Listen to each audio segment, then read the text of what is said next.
Hi everybody, my name is Joanne Ferreira and my business is called The Passionate Plan. And my purpose is to teach you how to think differently and act differently so you can live a life of purpose and do work that matters to you. Today I'm going to talk about purple hair. In case you have not noticed, I have purple hair. And people comment on my hair all of the time. Usually I get people who tell me I'm brave. And the other day I was really struck by this woman who had a conversation with me and the story she told herself about why she couldn't have purple hair. So basically she goes, Joanne, sorry about that. She said, Joanne, she didn't know my name. She said, oh, I love your hair. Oh my God, I wish so much that I could have purple hair. And I said, you can, it's not that difficult. Just go to your hairdresser and, tell her, or go to the store and do it yourself. She's like, no, I could never have purple hair because if I have purple hair, my 5-year-old daughter will want purple hair and then that's going to be out of the question. And as I was walking away, I was thinking, my goodness, it's so interesting the stories we tell ourselves that we completely believe are facts, like carved in stone, about why we can't and won't do the things that we want to do. So think about a life of no regrets.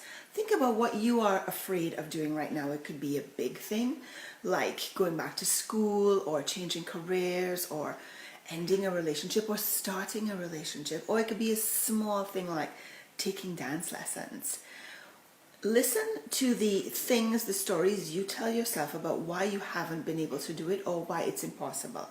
Are you thinking, oh my God, I can't do that because what will people think? Or I don't have enough time, I don't have enough money, I'm not smart enough, I won't be good enough, I'm not skinny enough, I'm not old enough, I'm too old. Just become aware of the stories that keep you from doing the things that you might love. There's some research on people who are on their deathbeds, and people don't tend to regret what they did. They don't regret the mistakes. They don't regret those things. They tend to regret the things that they did not do.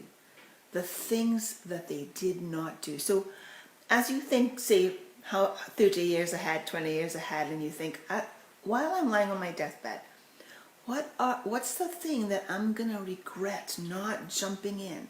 What's the thing that I'm going to regret not doing? And you don't have to do that thing right now. You don't have to do the whole thing. Usually it's helpful to break the things down, the thing that you want to do or don't want to do, into tiny steps. So for instance, if you're thinking about going back to school, you don't have to quit your job and go back to school. Start by actually getting into the feeling. What would be the feeling you would have if you were already going back to school or if you were in that new career?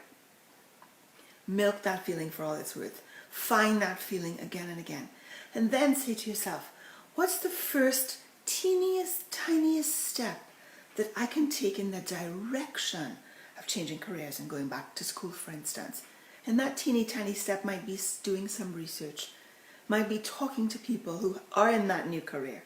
It might be just checking out what colleges or universities offer it. That way you are at least moving in the right direction, and become aware of the voice in your head and the interesting stories it tells you about why it wants you not to take a risk. I'm going to be doing a lot more on this tonight. Facebook Live, like a good half an hour teaching on this, on how you can manage your mind rather than having your mind manage you. So join me at 6:30 live. I would love to see you. Until then, be passionate, and thanks for joining me today.